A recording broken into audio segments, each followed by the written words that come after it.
It's March 6th. It is 15 degrees out. We have 6 weeks until our last frost, and that is what my garden looks like. And not very inviting, snow covered, and nothing growing. Whatever is there is going to have to be pulled up. Because it's so cold outside, I'm going to do most of my gardening inside today. We're going to start some seeds and replant some seedlings that have already sprouted. This is the seed mix that I usually use. It is organic and it's reasonably priced. I'm going to add some boiling water to it. Last year I used cold water and it took forever for it to be absorbed. I wasted a lot of time. So this way I will just mix it up and it will be floating around. It'll actually absorb all the water. I read that it's going to kill some of the gnat eggs, those fungus gnat things that fly around. But I haven't had a problem with those, so hopefully it'll work. These seed starting trays I found in Christmas tree store, reasonably priced for $3.50. So those are the ones that I'm going to start with today. Now behind this door is a little closet. It has a dryer vent and a refrigerator. The previous owners decided it would be a good idea to put the refrigerator in the closet, a second refrigerator. So we use it as extra. And it is right next to the boiler room. And look, 70 degrees. My house is never 70 degrees. So on top of the fridge, I have a couple of trays of seed starts. Oh, these are already coming up. I think they're broccoli. I planted those a couple of days ago. And then I have a test of some gourds to see if their seeds are actually viable. Some of them are very old. I have some other seeds. I have tomatoes. I put on a cotton disc and moistened it in a little baggie to see if these would sprout. So I'm going to put these in some dirt today and pot them. Which ones are these? And these are coming up as well. And these are only 5 days old. I'm pretty impressed with how nice and cozy it is. Look at those. Those came up too. Most of these are peppers and tomatoes. It takes a little bit of time for those to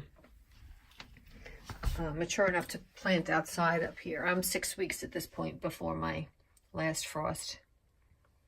Here we are. More sprouts. I have to put these into the lights. I wish the whole tray had germinated at the same time, but I'm not that lucky. So I don't have a greenhouse, but I have a little closet that is warm and I have to make do with what I have. This is one of the first trays that I planted. I have some lettuce and some pak choi and some celery and kale. The first row is a butter crunch lettuce. The second row is supposed to be a green pak choi. The third row is the green pak choi. I had 2 rows and 2 rows of the purple pak choi. Now did you notice this row here? Nothing came up, and it's the same seed. I think, and I actually took some of these seeds out already because there were huge mounds of green pak choi. I think that I double seeded this row, and this row didn't get any seeds at all. And that's my mistake. Of course, I was rushing. This is the purple pak choi and some iceberg lettuce, which didn't come up yet, but it's always slow. My kale. And then the last 2 rows are the purple celery from Baker Creek and a tango celery. I already took some of these big mounds and split them. I'm going to split them again and replant them in this row. But I put some already in this next container. These are the green pak choi that I took out. So I really had a whole lot of pak choi going on in this 3rd row here and nothing here. That's in my head, that's the only way I could have made this mistake, is by double seeding this row. So I'm going to split that up now. So this is my setup by the back door. This big door gets bright sunlight. You could tell it's very snowy still outside. I have one of those miniature greenhouses set up. I took the plastic off and I put my grow lights in here. And I have my little sprouts in there at 70 degrees. That's usually the temperature in this section underneath the lights. They do generate a little bit of heat. So I have my broccoli and my kale and cauliflower and my early spring vegetables in here. Most of them lettuces, and most of them are for spring. This is a root farm light. I think it's for hydroponics, but I think it works really, really well. And I actually supplement the light by putting Mylar behind it. I cover it all with Mylar, and it reflects the light even more. Last year I used this and it worked really well, and I didn't get any leggy vegetables. The only problem I had was I didn't have enough room last year.